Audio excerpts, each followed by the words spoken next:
Oke, jangan dulu. Oke, arahin.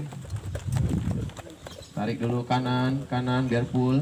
Oke, lihat bantalan.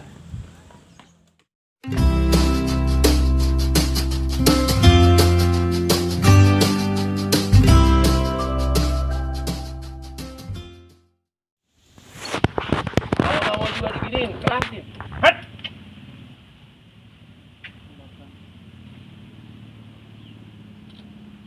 Kalau udah dikerasin, seninya adalah dibaikin. Sama kayak ke anak kan enggak?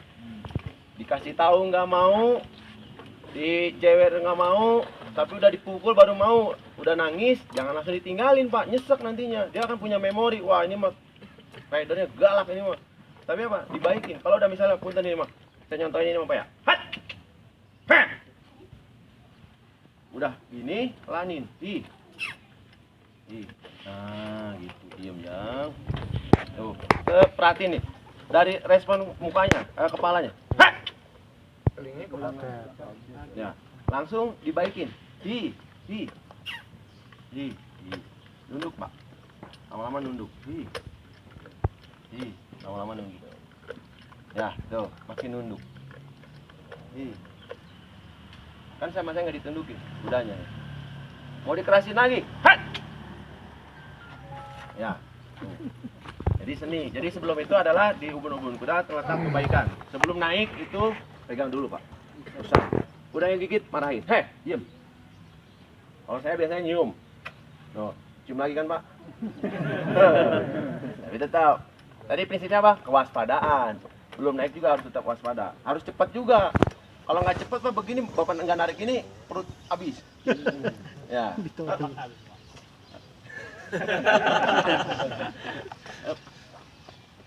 Nah, tepak lehernya.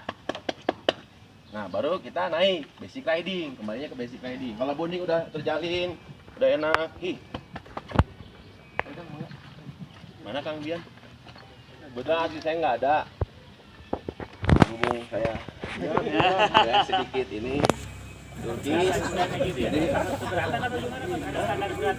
kalau ini mah kuat. Kuat. Yang pertama, ketika dipegang begini, itu megang tali les. Kalau beda-beda Pak, naik pacu beda, naik equestrian beda, naik horseback aja beda, naik di bobsleigh beda Pak. Biasanya kalau naik di bobsleigh gratis, turunnya aja yang bayar. Turun. Jadi Pak, yang pertama adalah pegang ini, set tali les. Yang kedua posisinya nggak boleh ada di samping, nggak boleh ada di belakang. Kenapa? Pada di sini contoh, ini contoh buat ditendang Pak. Contoh saya bawa. Kalau naiknya dari depan, dari samping sini Pak. Nah, pegang tali lesnya. Hup, nih dia ada di samping Pak. Karakter kuda kan kita nggak tahu nih, tuh, ya tiba-tiba nanti kakinya gini, nendang. Atau ada di belakang, sama juga nendang. Tapi kalau dia di depan, ini nendang kan kelihatan, set, bisa menghindar. Jadi posisinya harus ada di depan.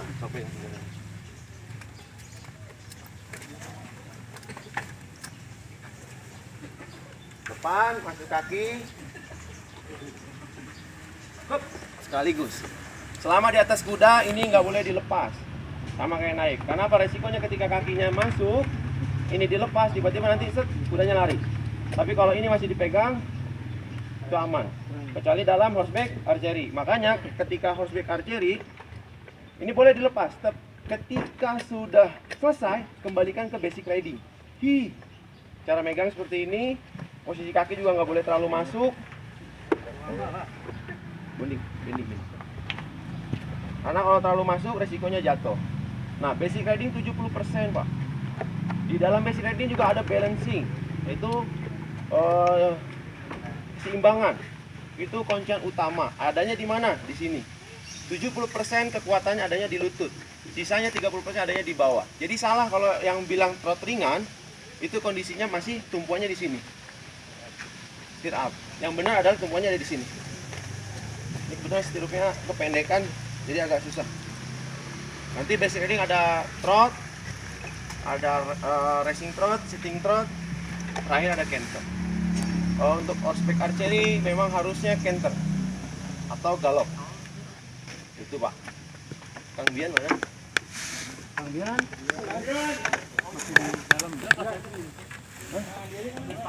Ini masalahnya pertama kudanya posisinya trot, nggak bisa canter, jadi agak susah.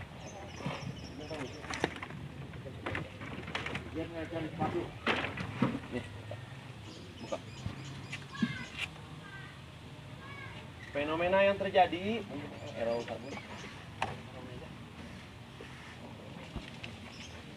yang tadi saya katakan adalah bonding tidak terjalin. Wah, yang penting mana gagal nih, cah, gitu-gitu ya. Kaget kan, Pak? Kita aja kaget. Cah. Tapi kalau seorang rider yang main kakinya. Oh, mulutnya di depan.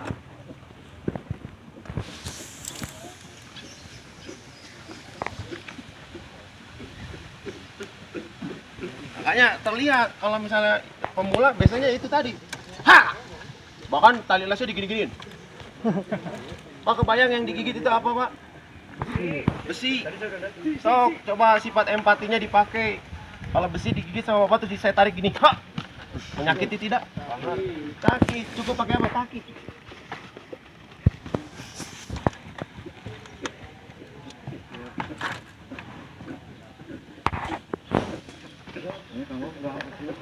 Yang kedua adalah yaitu basic riding, cara membelokkan. Yang ditahu belokan itu biasanya ditarik.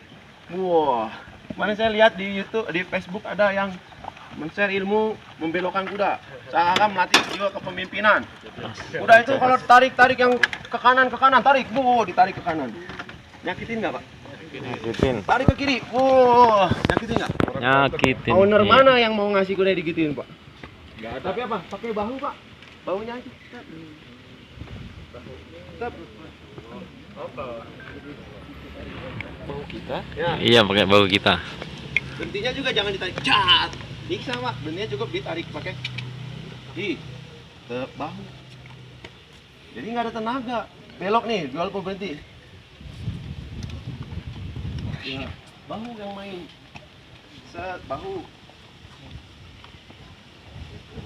Makanya megangnya harus ini tangannya. Tuh, adanya di sini. Beda ketika kalau pemula biasanya megangnya gini. Ya. Kalau pacu begini, Pak. Nah, ini pacu. Yang lebih madep lagi adalah megangnya horseback. Begini, Pak. Bayang kan? Kalau megangnya begini, tali lesnya begini. Waduh. Apa yang akan terjadi, Pak? Nyungsep orangnya. Tapi kalau seorang yang bondingnya sudah terjalin, nggak panik, Pak. Bisa sering kejadian kasusnya begitu, Pak. Lepas, terus cukup di diem. Berarti bondingnya harus tepat. Coba. Yang pertama tadi kecekatan. Kenapa saya bilang cekat? Semua bergerak. Yang benar itu yaitu tadi kaki bergerak, ini rapat, ini harus 2 point, tetap posisinya. Terus juga tangan harus bergerak, rambut juga bergerak. Kenapa kecepatan 6 detik, rambut juga goyang.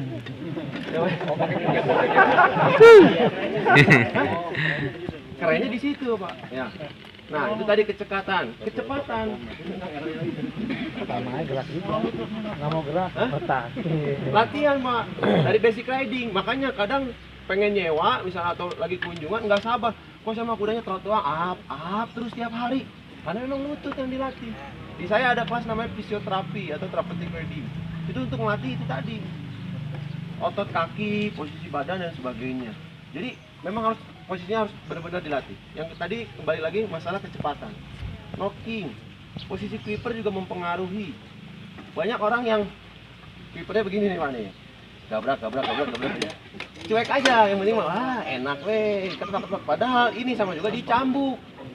Keprak. Tuh. Ya. Artinya clippernya agak sedikit berbeda. Kalau enggak ya khusus lah. Yang penting posisinya ajak. Bahkan Mihai itu punya kiper khusus. Busernya juga khusus. Kalau di Bob Saber semuanya sponsor. 50%. Tunggu launching yang baru, Pak. Kecepatan. Pegang dulu kudanya. Ini karena lapangannya tidak mendukung. Jadi posisinya saya berdiri aja. Kecepatan. Biasanya kalau di saya kebanyakan pakai yang depan. Kalau enggak back. Yang jelas mungkin Bapak udah paham lah, udah lebih handal lah kalau masalah fast knocking. Yang penting cepat knocking. Tep. Nah, fenomena tadi yang terjadi adalah ditaruh di bawah. Berarti tingkat kewaspadaannya nggak ada. Ini udah di jalan nih, udah knocking nih. Knocking. Set. Yang salah itu, Pak, ditaruh di bawah. Ditungguin aja. Salah, kan nggak waspada. Tapi yang benar adalah, ketika sudah knocking, ini kan target. Anggap ini Dajjal. musuh. Dajjal. Masya Allah. Momentum. Ini karena lapangannya tidak mendukung, jadi ada. Posisinya harus counter, Pak. Kalau lagi. Jadi walaupun posisi lapangan begini, Bapak sudah bisa mengukur kapan harus knocking, kapan harus shooting.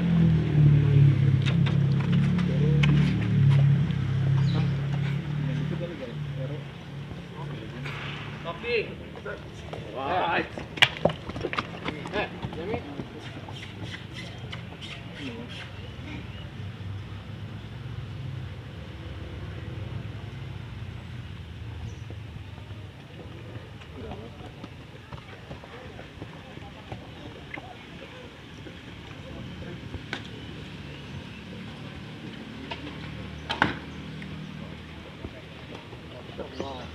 Kalau lihat laju elornya agak miring, Pak ya? Iya. Kalau di kita berarti masih nafsu. Saya jujur, kondisinya ngap. Pengennya buru-buru.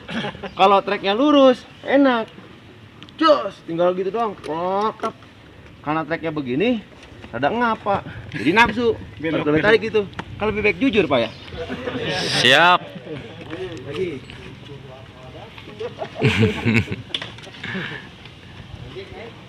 Oke, lihat teman-teman. Ini Coach Bobby. Kayaknya biarin aja, tinggal ngarang-ngarahin aja. Jam. Het.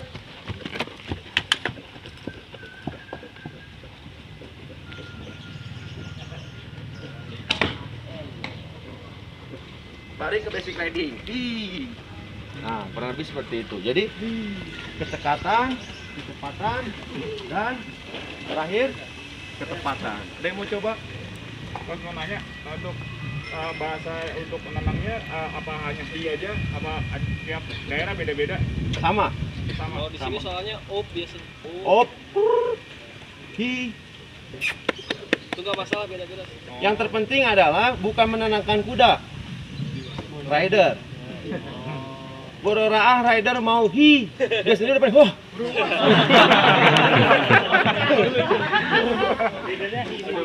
Kuda mah ngikutin. Jadi seninya bukan, ya itu tadi, tadabbur alami harus.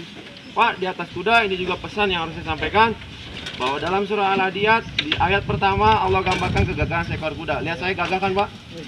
Gagah banget. Tapi di akhir ayat menggambarkan kesombongan dan kekufuran manusia. Bapak kalau di atas kuda, Pak, ainnya sangat besar. Rasakan. Makanya rata-rata ngincer foto. Wow, ngesut begitu apalagi eranya kelihatan. Sut. Wah, itu. Saya katakan ainnya cukup besar. Ngeliat kuda ini seakan-akan saya lebih jadi coach, saya lebih ini. Makanya prinsip kalau di saya adalah setiap atlet tanding nggak boleh bicara. Dia hanya boleh bicara hanya dengan timnya. Itu yang saya terapkan.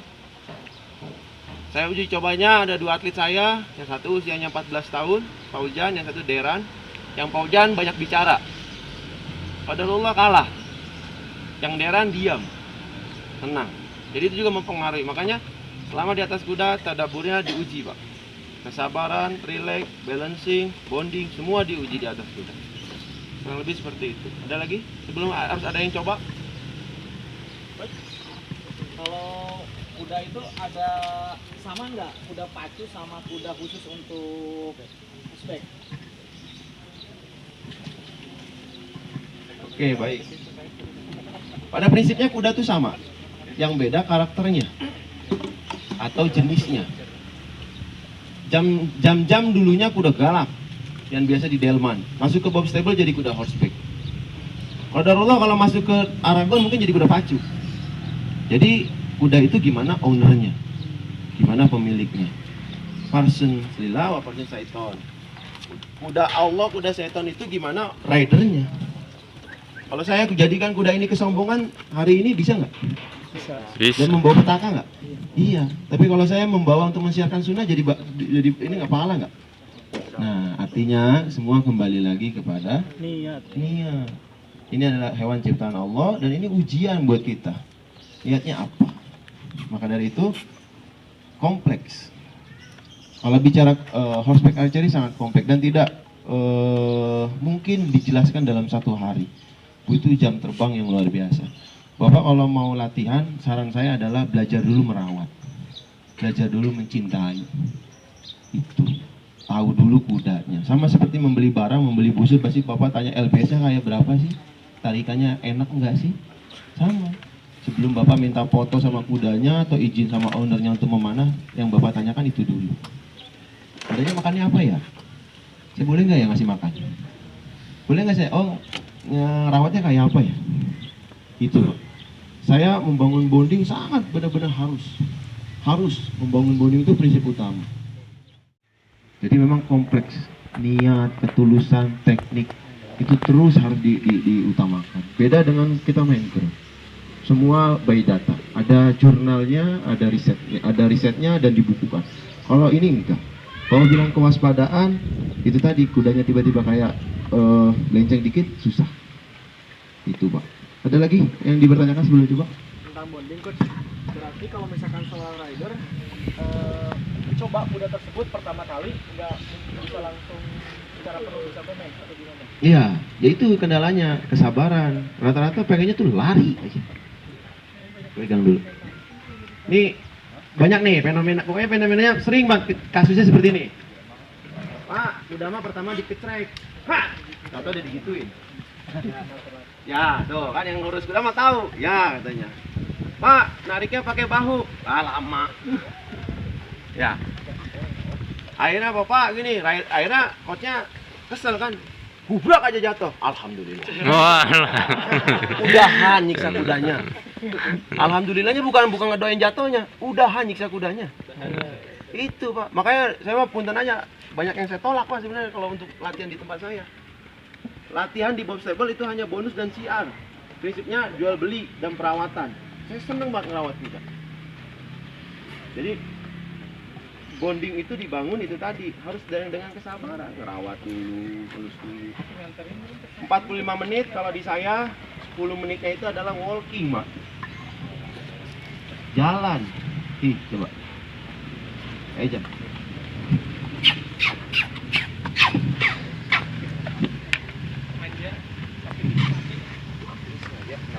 bonding, ikutin pinggangnya, up.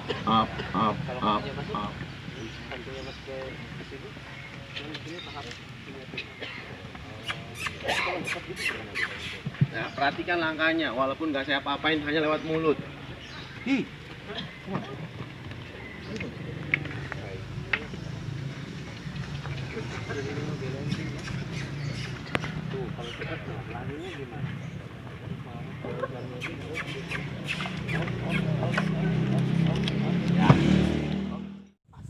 timing harus pas, kompleks ya. Jadi tidak hanya atlet, kudanya harus siap, pelatihnya harus siap, timnya harus siap. Nah, itu Pak. Semua aspek teamworknya memang harus siap. Tapi yang tadi itu basic fighter. Jadi nggak perlu Pak nyakitin kuda. Kalau memang kita pecinta olahraga sunnah, harusnya lebih peka. Dan tahun ini aspek archery diuji, busur selalu diuji. Itulah tantangannya.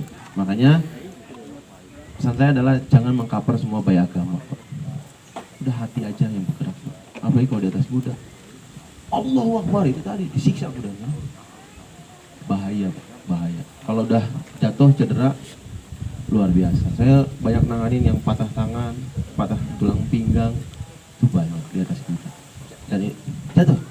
Dan itu bermulai dari para owner 1, 2, 3 ekor kuda yang nggak tahu teknik tapi buka pelatihan. Ya belak-belakan aja Pak, ya. Nggak ada teknik, udah langsung reading lesson with Coach Ahmad Subandi. Padahal orang baru di kuda. Coba Bapak pernah dengar nggak pacuan sembarangan? Nggak ada. Atlet equestrian sembarangan? Nggak ada. Hanya horseback archery Pak yang begitu. Itu makanya saya pengen belajar terus dan selalu belajar mengenai riset tentang horseback archery Pak. Ada lagi Pak? Sebelum ini akang atletnya, ayo naik. Ayo Ustaz. Sesudah naik juga sama bonding. Oh, langsung geleng-geleng. Saat relax. Arahin, awas Bandi. Oh. Kalau tadi musuhnya ditaruh di bawah kan? Coba sekarang taruh di atas. Lebih waspada lagi. Anggap musuhnya Dajjal. Hap. Baru saya semangatin begitu udah begitu Pak.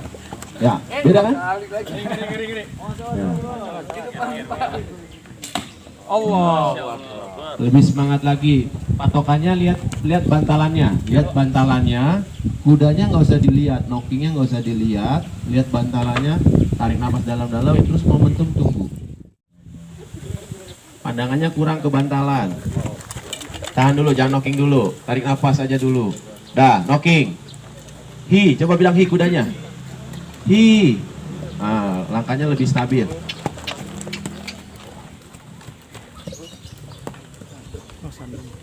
Oke, jangan dulu. Oke, arahin. Tarik dulu kanan biar full. Oke, lihat bantalan. Oke, itu. Jadi kecepatan, kewaspadaan dan ketepatan. Butuh berapa jam kalau dari orang awam sampai bisa seperti itu? Atau berapa kali pertama? Tergantung orangnya Pak. Kalau bicara butuh, bukan tergantung kudanya. Ya, karena itu tadi Bapak bisa memanah takut sama kuda, proses terapi. Bapak gagah sama kuda tapi merugul, proses merugulnya. Bapak di atas kuda tapi equipmentnya nggak ngedukung, tunggu equipmentnya ngedukung. Kompleks. Saya emang nggak ngejamin. Saya pernah lihat video di YouTube Pak, 3-5 menit bisa naik kuda bahkan horseback archery. Set, saya gini. Lillahi ta'ala, bukan saya sombong dan sebagainya. Saya pengen sharing ilmunya Pak. Karena apa? Traumatik yang datang ke saya banyak Pak, jujur. Ini saksinya. Kalau yang selain traumatik Pak, ya karena saya lihat menghidupkan sunnah. Itu 2 km saya tuntun Pak.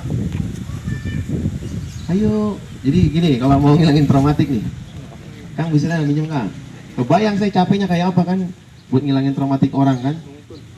Ayo Kang. Sip. Ini ngomong terus nih 40 menit. Iya. Good. Kasih tepukan leher kudanya. Tepuk leher kudanya. Iya, lepas tirufnya. Tarik nafas dalam-dalam. Good, relax. Tangannya kesampingkan. Bentangkan tangannya. Good. Ke depan. Relax. Smile, senyum. Ibu kudanya. Good. Oke. Pura-pura panik dong, pura-pura panik. Coba kebayang 40 menit saya begini terus. Nyiksa kan? Tapi lillahi ta'ala. Saya lakukan karena apa? Saya lihat ridernya jauh-jauh. Rider saya jauh-jauh Pak. Jauh-jauh ke sini pengen datang cut ngilangin traumatik. Saya lakukan lillahi ta'ala. Qadarullah dia bisa beli kuda langsung 10 ekor Pak. Terakhir dari Bogor ngasih duit saya 80 juta, gimana kata saya? Saya bak-bakan aja, ini janji Allah. Makanya apa yang nggak mungkin pasti mungkin Pak. Itu lihat postingan saya masih, wah kudanya keluar masuk terus. Karena saya lakukan dengan sepenuh hati. Itu. Ya, jadi makanya untuk teknik dasar perdalami dulu. Masalah jamnya kapan saya harus bisa dan sebagainya, insya Allah. Dan itu beda-beda Pak. Beda-beda. Setiap orang beda-beda. Ada yang jujur, tapi yang paling lama adalah yang takut dan balancing. Balancing cukup lama. Bisa sampai 1 bulan. Tapi selepas itu kalau sudah handal, maksudnya balancing nggak masalah, takutnya nggak masalah, paling kalau di tempat saya 4-5 kali. Yang penting dasar memanahnya sudah bisa. Tapi kalau yang masih jatuh-jatuh agak susah. Itu Pak. Ada lagi yang mau dipertanyakan? Atau ada yang coba gimana? Ini kan kalau kudanya kan ada basic riding kan ya. Mm-mm. Nah, kalau misalkan kudanya yang kayak di taman kota terus buat tuntunan orang-orang. Nah itu ironisnya dan menjadi fenomena bahwa mentang-mentang punya kuda delman dipakai HBA. Nggak usah lihat kudanya lah. Kadang sadel buat wisata yang ada pegangannya dipakai HBA. Pelebat 2 point naik ke depan nyangkut ke sini. Bayangkan Pak. Dan di stable. Wow, dulu udah stable Pak. Tapi tidak ada kurikulumnya. Saya nggak salahkan itu, dan itu menjadi fenomena. Makanya apa? Saya siar itu. Jadi kembali lagi, kudanya bebas Pak. Kudanya mau apapun bebas, tapi itu tadi teknik pelatihannya yang harus tepat. Dan memang nggak semua kuda bisa dipakai horseback archery. Untuk kuda-kuda yang takut suara atau agresif agak susah. Nah itulah seninya melatih kuda. Kayak ini pertama berdiri Pak. Bakinya, ini baki. Terus ciri khasnya adalah nendang dan gigit Pak. Misalnya saya sekolahin Pak, saya habisin tendangannya, bukan dipukul Pak, ditepakin terus Pak, sampai capek jadi nendang terus sampai bosen dia Pak. Ya, alhamdulillah dibeli sama Gajah Stephen, sampai ke sini, gitu, dan dipegang sama atlet. Itu ada lagi yang mau dipertanyakan mengenai berkuda dan horseback archery. Berarti untuk misalkan dari kuda wisata dan menjadi kuda HBA itu butuh sekolah lagi sekudanya. Butuh sekolah lagi. Kembali lagi kuda mah sama halnya perumpamannya adalah aqua mah sama. Itu temannya beda tempatnya. Beli aqua di Asongan dengan beli aqua di Alfamart kan beda Pak. Sama kuda sandal di perumahan dengan kuda sandal di Bob Stable sama kudanya. Packagingnya yang berbeda, proses pelatihannya yang berbeda. Tapi memang setiap kuda punya karakteristik masing-masing. Untuk canter, kalau saya untuk HBA cari kuda yang tingginya segini, 140, 145, karena memang posisi guncangannya stabil. Kalau sandal ngiprik gitu Pak. Kalau kuda besar itu agak ngebanting. Tapi kalau ini stabil, makanya yang kemarin ada Nyiblorong nama kudanya, ada Simbat, itu yang juara-juara semua. Itu adalah kuda-kuda yang tingginya 140 sampai dengan 145. Itu Pak. Ada lagi? Kalau dalam horseback archery, skema penilaiannya seperti apa ya? Technical handbook masalah penilaian memang itu diberi waktu per 100 meter itu maksimal itu 10 detik. Jadi kuda poinnya 3, 2, 1. Jadi kalaupun misalnya kenanya 1, kudanya 7 detik, berarti ada kelebihan 3 detik, 3 poin. Plus nilai tembakan 1. Jadi misalnya Bapak nembaknya di 1 terus, tapi kudanya speednya 5 terus, menang. Itu. Tapi kalau miss ya udah gugur, diskualifikasi. Yang penting kena. Itu kok. Makanya saya komplek tadi. Saya juga mempersiapkan kudanya. Atletnya udah jago, kudanya di atas 10 detik percuma. Nah itu akhirnya one horse, one rider. Nggak bisa satu kuda dipakai berlima. Kalaupun misalnya gimana kalau saya di pertandingan di Malaysia di Temboro, sewa, cari stable di kisaran Temboro, bangun bonding selama 1 minggu di sana. Itu solusinya. Jangan pernah mau dikocok kudanya. Ya, karena beberapa kali kalah. Mendingan mahal dikit menang, tapi puas dibandingkan dikocok kesalahan bukan di kita. Karena event untuk berkuda cukup lumayan mahal. Horseback kemarin saya yang tani kota itu bawa kuda sendiri habis 7,5 juta. Kalau untuk, tapi segitu masih terbilang murah dibandingkan pacu dan equestrian, bisa di atas 15 juta. Kita yang muslim masih bingung mengeluarkan kocek seperti itu. Mereka di luar sana blor-bloran. Makanya jangan takut untuk berkuda. Jangan takut miskin karena punya kuda. Jangan takut miskin untuk menghidupkan sunnah. Ini janji Allah. Allah kasih permudah. Takbir. Allahu Akbar. Oke. Ayo, ada yang mau coba? Ayah. Untuk di Indonesia Indonesia sendiri, khususnya di Pordasi, ada nggak panduan khusus buat horsemanship? Karena kan buat para pemula ini agak dibingungkan kalau belajar ke mamang-mamang kuda tradisional, yang mana basicnya itu mereka mendidik kuda dengan kekerasan. Jadi bukan menjadikan kuda partner, tapi sebagai budak gitu, kebanyakan. Dan anak sendiri alhamdulillah dari YouTube dapat metode dari Australia yang down under horsemanship, Vincent Anderson, sampai rela-rela join ke ininya, membernya, buat dapetin video dari dia. Nah, dari Indonesia sendiri sebenarnya ada nggak? Oke, nah kuda Indonesia itu kompleks, tidak bisa diterapkan ilmu luar negeri. Walaupun ada di Maribaya ada namanya Gamasut. Ya, itu Bu Aan dan Pak Aan dan Bu Lena. Qadarullah kudanya emang kuda luar. Nah ini paradigma juga Pak. Saya ada kasus dari Sukabumi, dikirim santri, kudanya galak-galak. Ternyata di sana dapat kuda galak diselawatin Pak. Kuda galak nih gigit nih. Allahumma sholli ala sayyidina Muhammad. Pak yang ada ngegigit Pak. Itu tadi seni memimpin, reward and punishment. Tidak bisa disalahkan juga tukang delman yang dengan metode kekerasan. Anak kalau salah dikerasin nggak Pak? Kerasin. Tidak mau salah dikasih tahu gimana? Cepret. Tapi yang salah anak lagi tidur dicepret. Itu yang salah. Seni dalam memimpin. Tidak bisa misalnya ini kuda galak nih.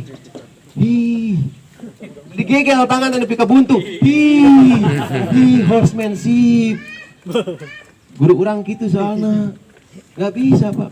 Kalau dia pelan, tegas. Kalau dia main-main, sudah dia merespon ketegasan kita baikin. Proses pelatihan memang ada di Pordasi. Makanya teknik pelatihan berkuda yang paling bagus adalah teknik pacu. Saya belajar habis sampai 25 jutaan. Dan ilmunya nyuntik, ngimpus. Makanya kuda-kuda mengkilat semua. Ambil itu. Jadi setiap cabang punya kelemahan dan kelebihannya. Ambil positifnya aja, tidak saling menggibah dan sebagainya. Itu ya untuk karakter tokoh memang begini. Jadi ini lagi masalah pola pendidikan kuda. Lihat kondisi kudanya. Kuda besar jangan pernah mau dipukul. Tuh Kang ya, kalau kuda jenis G itu jangan dipukul karena dia penendam. Tingkat kepintarannya seperti anjing. Sekali dia dipukul langsung takut. Cet. Besokannya lagi nyapu. Gruk. Iya. Kuda percampuran begini harus tegas. Karena kalau dia nggak tegas, dia ngelawan. Itu. Jadi seni dalam memimpin. Gitu.